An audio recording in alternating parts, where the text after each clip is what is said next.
to order. When she gets it right now, we do not have a in-house forum, so we will do informational items. 3.1, Mr. President, you're on. Yes, thank you. Thank you very much. This is our final meeting with Diana Lenzo. And I wanted to begin my report by first acknowledging Diana's amazing ability to keep us on track, to keep us focused, and to have I can say that. Have our meetings be in compliance with all open meetings laws, etc. But I also wanted to thank her for overseeing and pulling together this F&F committee. So we will celebrate Diana's retirement and her work here as the days get shorter and shorter. But I wanted to first begin by acknowledging Diana Lenzo's work. This is summertime, so things are just a little different pacing. It's not slow or slower. It just has a summer pacing feel to it. It's nice outside, so you have a lot of people outside. The traffic is continuous, but it's just a little different. So just wanted to acknowledge that. Since we met, we had our commencement exercises on May the 23rd. Over 780 graduates, ranging in the ages from the ages of 18 to 62, participated in the ceremony. The day began with photographs and folks coming to our campus taking pictures with families, and ended in a wonderful celebration of accomplishment and achievement. This year we introduced a new tradition where upon receiving graduate diplomas and certificates, students also received a yellow rose. They were asked to give that yellow rose to a person who inspired them or encouraged them throughout their SUNY Broome journey. It was really evident, a nice visual representation of the collective celebration of this event. I'm going to let Noel talk a little bit about the state budget, but Michael, I believe in his presentation, talked a little bit about the 24-25 county budget process and the meetings. As far as the state is concerned, following a year of successful advocacy by NICET and NICAP, SUNY Broome and other community colleges were awarded 100% of the floor. So not a huge victory, but it's not going in the other direction where there are reductions.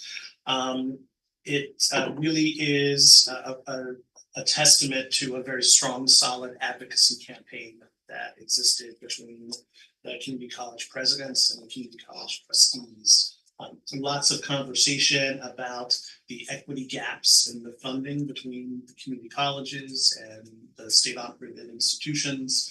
And we are beginning that advocacy process now for next year, thinking that we've got a really prime opportunity for us to go and request. Our request this year was an additional $97 million. So although we didn't get there by a mile, we think that the groundwork has been set for that.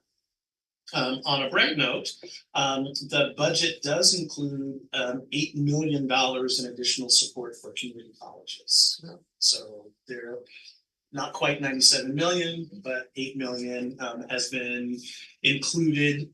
The funds will be used for two vital needs. The first is to expand the state's healthcare workforce, as Governor Hochul has charged us with increasing the supply of health professionals, and that's a total of $5 million to be distributed among the 30 community colleges.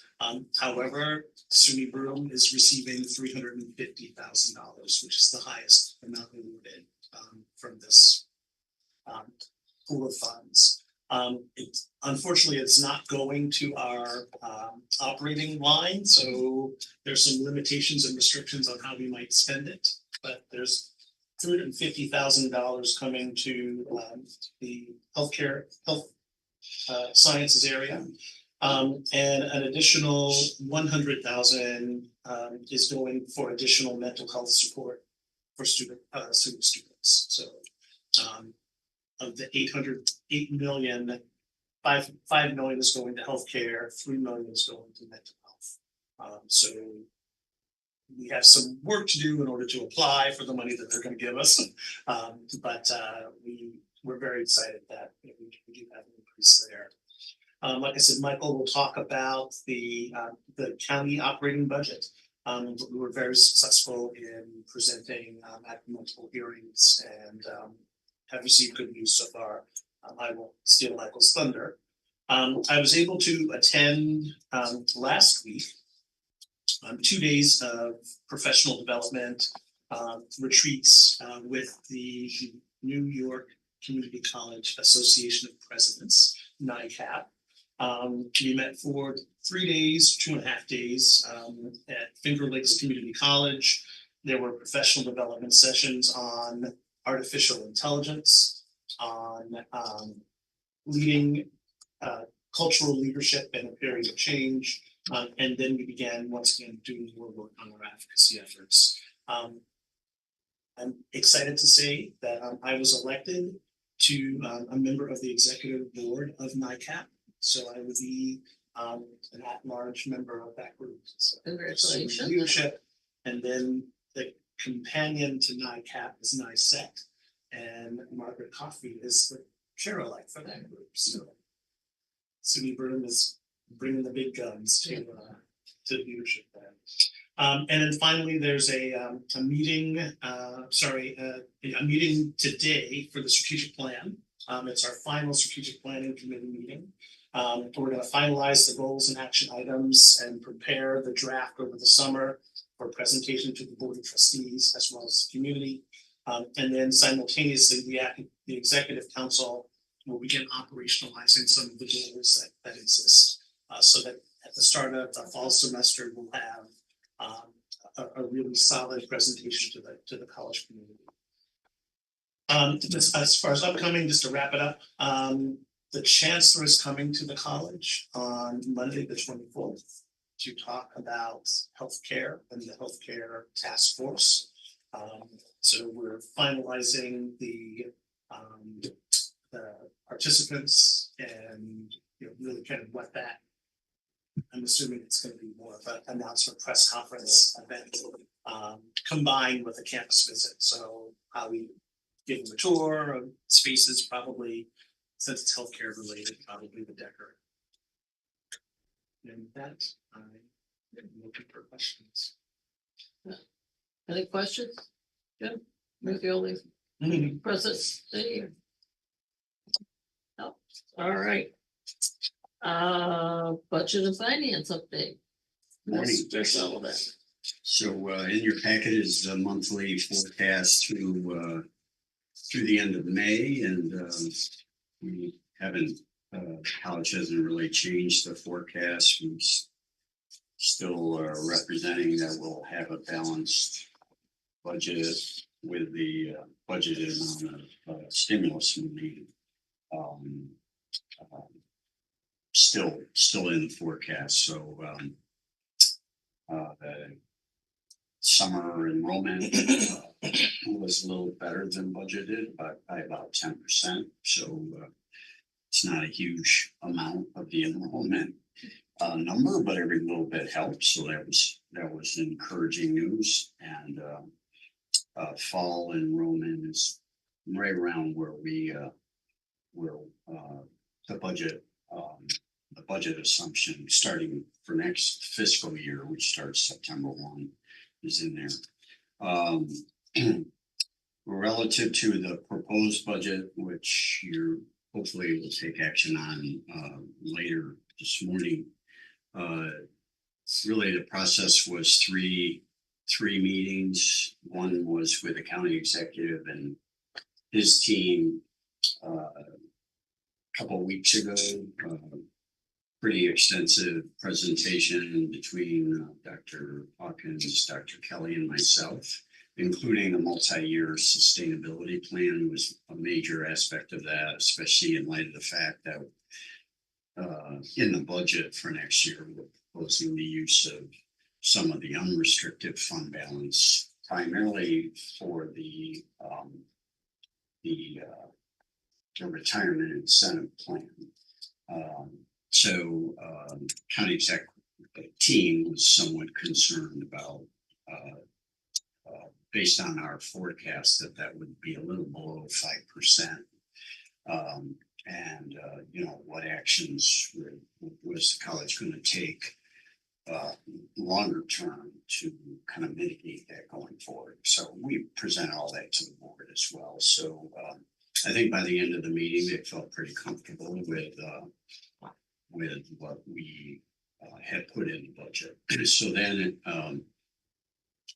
as you recall, the college included a request for 2% increase in the average over the last half a dozen years. It's been around 1%. So then the county exec presents his recommendation to the county legislature. He had a 2% increase for his recommendation. And last week, we went before the legislative committee. It's got a long name: Planning, Economic Development, Education, I think. They unanimously supported the budget, and then Finance Committee, just like this committee, later in the week, and likewise they unanimously supported it. So it'll go. Full session is generally the same Thursday that the board meets every month. So they'll have a public hearing just prior to the full session starting, and then would expect to have the budget adopted at the same time. Basically, the board will be adopting the budget as well. So that's the proposed budget. I would just say that the retirement incentive plan, we have that in the proposed budget. The assumption was 15 positions that faculty would take advantage of. The final result, which anybody who was interested had to submit an irrevocable commitment by the end of May. So we ended up with 21. So the average salary is, about 90,000. It was a pretty senior group. I think the average years of service was just under 30 years. So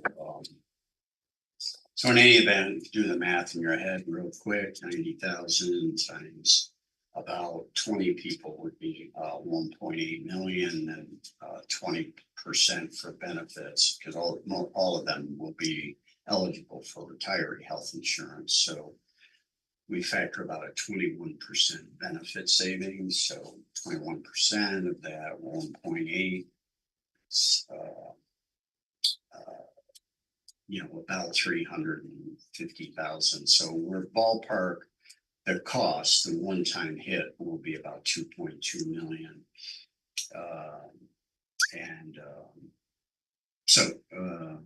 We think it was a pretty successful program. A lot of work by the academic division has commenced since June 1 around, where those retirements occurred, and trying to keep as many of the full-time positions vacant. That's the whole idea of the plan. But I think there is, because we budgeted 15 and we got 21. I think there's some play. There'll probably be a couple of key positions that we will fill with full-time positions. Some we won't need to fill at all, and others will supplement with adjunct faculty. But I think the projected savings, which is factored in at 15 positions, I think we'll be able to achieve that, perhaps do a little bit better. So that was really a major component of the proposed budget, was those one-time costs with the savings occurring as those positions become vacant. The only other thing briefly talk about is yesterday was a housing board meeting, and I have mentioned over the last several months that the college, on behalf of the housing board, has been involved in a process to refinance the debt on housing, which is about $14.5 million. Key Bank holds a note for a 10-year term, which will expire on October 31st of this year. So for about a year ago, we started a process of retaining an advisor to reach out to the marketplace for institutional investors. And we've kind of concluded that process and made a recommendation to the housing board, which they approved yesterday, to engage a term sheet with the Hamlin Capital Investors Group out of New York. They're about an $8 or $9 billion institutional investor group. Its target is to try to close on the project in the August-September range. So there's a lot of work to be done still around closing for that project, but I think we're making really good progress on that. We're going to proceed with a long-term, 30-year financing with a fixed rate, and so hopefully nobody has to go through this exercise for the next 30 years, at least on the housing side. And I think the rest of the reports are standard and continue to make some decent revenue on the investment side. And I think we have about 12 or 13 million that we're investing in. And we're trying to lock in because the anticipation is rates are going to go down. I mean, Federal Reserve, last I read, might reduce rates one time during the rest of this year, but maybe next year start cutting a couple more. So that's an update. Thank you. Be happy to answer any questions anybody has. No. Thank you. Rick or Dave is not here, but I don't know if there's anyone who wants to give us a report, or you got it, right? Yes. Thank you, Madam Chair. So you have the report in the packet. Walls, flooring, and painting have been completed in the new photography lab. We are still awaiting delivery of both electrical equipment and doors. Project completion is scheduled for August, right up to the beginning of classes. We are reaffirming material costs for the old science building as we begin the transitions to the student union, with most of the work to be completed by SUNY Broome staff.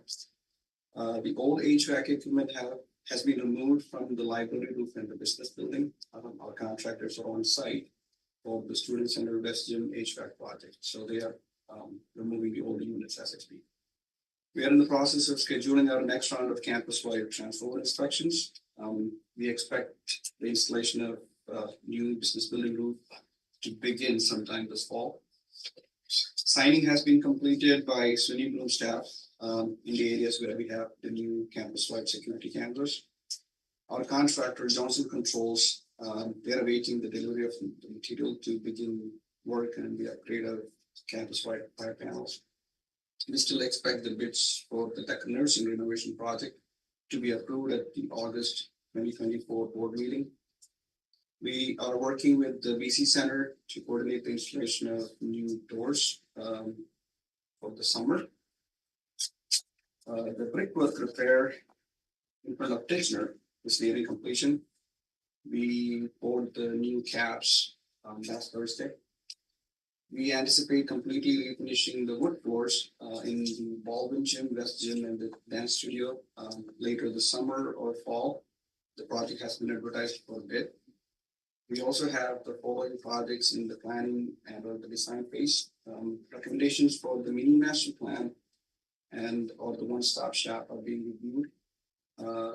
Our architect CMA has finalized the schematic design and cost estimate for the upgrade of our BC Center. The project summary metrics includes sign replacement cost for our campus-wide sign replacement project is currently under review. Design work continues to refine the plans for the STEM electric vehicle garage and the old signs. Applied technology, lecture hall renovation options are being finalized and cost developed by Holt Architects. The design work for the music department phase 2 renovation work has been completed and will be packaged for bid soon. The academic and athletic space renovation design project in the student center has identified the most critical locations and will be presented to the executive management for review. We continue to move forward in finalizing ice center work for the Binghamton Bus junior hockey team, which will use our SUNY Broome ice center at their practice and home games. And with that, I'll conclude my report and I'll be happy to answer any questions. Okay, I'm looking for some direction here. It is 9:21 and we do not have a quorum. I can move everything to the board meeting on Thursday. I'm sorry. I'll move everything to the board meeting on that- Thursday. Okay. And Diana, did we do that before?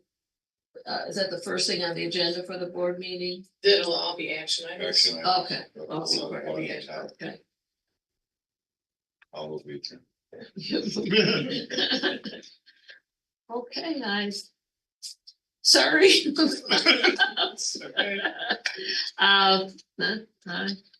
We're adjourned. Thank you. See you Thursday.